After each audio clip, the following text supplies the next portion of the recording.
Dolor de muelas. Tadeo era de esos que evitan a toda costa ir con el dentista, a menos que no exista otra opción, y dadas las circunstancias, ya no había alternativa. Llevaba una semana soportando el dolor en una muela. Al inicio fue una molestia ligera, un dolor silencioso que aprovechaba cualquier descuido para crecer, saltando e incomodando en los momentos menos indicados. Un par de analgésicos bastaban para aminorar la tortura y prácticamente olvidarse de ella. Pero con el paso de los días, que había sido apenas un retoño doloroso, se convirtió en un monstruo que terminó por quitarle la tranquilidad.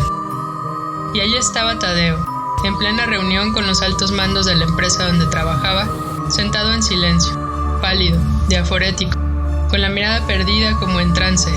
Luchaba con todo su ser en contra del incesante dolor que le atenazaba con la intensidad de un clavo martillado por un enorme percutor, abriéndose paso desde su mandíbula hasta sus entrañas, llenándolo todo, con la intención de hacerlo estallar. Después de eso, los episodios se volvieron más violentos. El dolor aumentaba su intensidad como retándolo, midiendo sus límites. La descarga dolorosa lo sacudía sin avisarle, y Tadeo sentía que un latigazo le cruzaba el rostro, poniéndole más irritable cada vez. Al octavo día ya no pudo más. Salió corriendo al terminar su jornada laboral. El maletín a cuestas, el traje arrugado, la corbata en el bolsillo, la camisa desabotonada mostrando un pecho lampiño en cuyo interior latía un desbocado corazón. En las axilas se formaban sendos círculos oscuros que delataban la abundante sudoración ocasionada por aquella agonía. Sofocado, llegó al edificio donde se encontraba el consultorio de su verdugo, aquel hombre en pijama quirúrgica que pronto se convertiría en su salvador. Las puertas automáticas de cristal demoraron en abrir una milésima de segundo más de lo que él quería esperar. El tiempo se vuelve eterno cuando el dolor aumenta exponencialmente en un parpadeo. Al final, cruzó el umbral y echó una rápida ojeada al directorio de negro engomado y deslucido cristal, cuyas chimuelas indicaciones en letras blancas y percudidas lo dirigieron al cuarto piso. La escalera. No había tiempo que perder.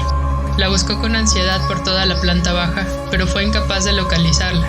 Solamente encontró el único y viejo elevador que subía y bajaba con lentitud, recorriendo las entrañas del edificio. Tadeo estaba desesperado. Sin embargo, no tuvo otro remedio que seguir alargando su sufrimiento y esperar el descenso del aparato, ahora detenido en el piso 13. Los segundos se sucedían con una lentitud tormentosa, mientras los números en el dial de la pared indicaban el lento desplazamiento de la máquina transportadora. Súbitamente, y como si presagiara su próximo final, el dolor se disparó, haciendo que Tadeo se doblara sobre sí mismo y se percatara de que su ojo derecho comenzaba a lagrimear. El dolor lo destrozaba, poco a poco en un constante vaivén.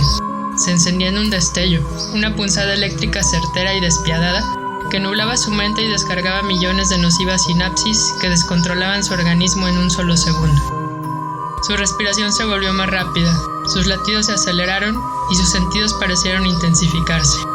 Una tímida campanilla anunció la llegada del elevador. Se escuchó el sonido de las puertas deslizándose para permitirle entrar a la cavidad alfombrada de paredes frías y relucientes. Dentro del ascensor, el dolor remitió por completo, acobardándose ante la perspectiva de su pronta aniquilación. Las puertas se cerraron engullendo a Tadeo como unas fauces hambrientas. El ronroneo de la maquinaria resultaba tranquilizador. Cerró los ojos por un segundo, concentrándose en la molesta y repetitiva música del elevador. Al escuchar la melosa melodía, no pudo evitar preguntarse si existía toda una empresa dedicada a componer aquellos temas instrumentales, dulcemente fastidiosos y desesperantes. El ascenso continuaba con lentitud y el dolor comenzaba a despertar otra vez. Y ahí estaba Tadeo, recostado en el sillón de reluciente vinipiel turquesa. El olor a desinfectante llenaba el ambiente y sobre él, a contraluz, el dentista se apuraba sobre la encía, con sus manos enfundadas en guantes de látex de un morado chillante, metiendo, sacando, tocando, aspirando. Hubo un piquete inadvertido y después la presión en la encía, en la mandíbula, llenándole el cráneo. La sensación era angustiante y el dolor no cedía. Tadeo no pudo más. Lo único anestesiado en él era su razón. Se incorporó de un salto que tomó desprevenido al hombre enguantado, quien fue derribado en el acto, cayendo de espaldas sobre el linóleo azulado del suelo.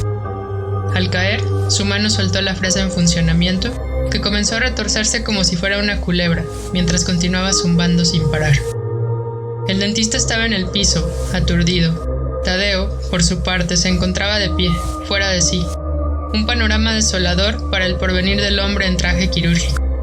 Tadeo tomó la jeringuilla medio llenar con anestésico y, sin dudarlo, la enterró en el primer sitio blando que se expuso en su campo de visión. El hombre en el suelo chilló al sentir cómo aumentaba la presión dentro de su globo ocular. Gritó acompañando el ardor cada vez más intenso. En cuestión de segundos, todo se volvió borroso. Para Tadeo no fue suficiente. El dolor disminuyó apenas. El atacante, henchido de dolor, miró a su alrededor y a unos pasos, sobre el gabinete, descubrió una charola plateada con 5 jeringuillas idénticas a la que aún se encontraba en el ojo del dentista. Tomó una más y, sin preámbulos, la enterró de un golpe en el otro globo ocular. La resistencia, los gritos, la oposición fueron menos que la primera vez. El dolor se disipó un poco más.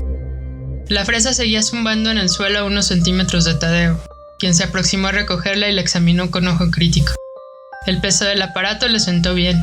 La vibración en la mano lo hacía sentir pletórico de poder, ocasionándole una fascinación casi sexual. El dolor seguía disminuyendo. El dentista se encontraba semi-inconsciente. Balbuceaba tendido en el brillante suelo a su lado. Las jeringuillas enterradas en las escleróticas teñidas de sangre se balanceaban como un par de dientes de león mecidas por el viento. Tadeo las retiró de un tirón con total indiferencia. El contenido gelatinoso de los globos oculares parecía gotear por las huellas de las punciones. Ahora se aproximaba el verdadero fin del sufrimiento. El dolor tenía que acabar. Tadeo levantó al dentista en vilo sin mayor dificultad. Lo arrojó al sillón donde antes él se encontrara tendido como paciente, y con su mano izquierda separó los labios y las mandíbulas del aturdido profesionista. Con la mano derecha empezó a trabajar. El zumbido aumentaba cada vez que tocaba la dentadura. La saliva lo salpicaba y un leve olor a quemado comenzaba a llenar el ambiente. A Tadeo le gustaba la fricción de la pieza metálica contra el esmalte de los dientes. Estaba absorto, trabajando una por una las piezas dentales de su víctima. El dolor ya casi se había ido.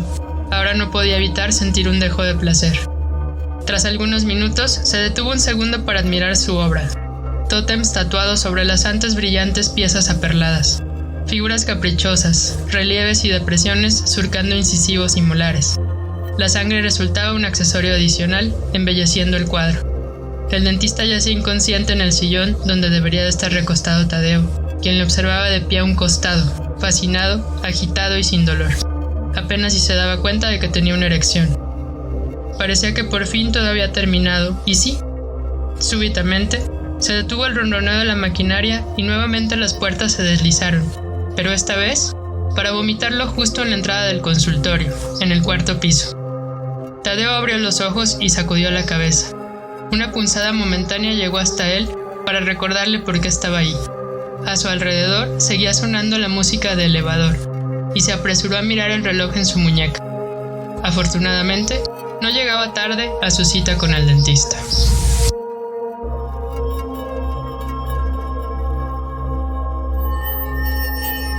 Texto y voz, Cintia Soto. Producción, David López.